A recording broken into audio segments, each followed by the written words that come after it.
Pri prvom prenajme bytu som spravil jednu veľkú chybu. Myslel som si, že keď to zverím človeku, ktorý sa venuje prenajmu nehnuteľnosti, budem mať pokoj.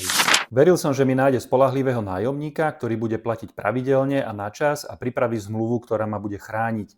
Zaplatil som za tú službu a čakal som profesionálny prístup. Lenže realita bola úplne iná.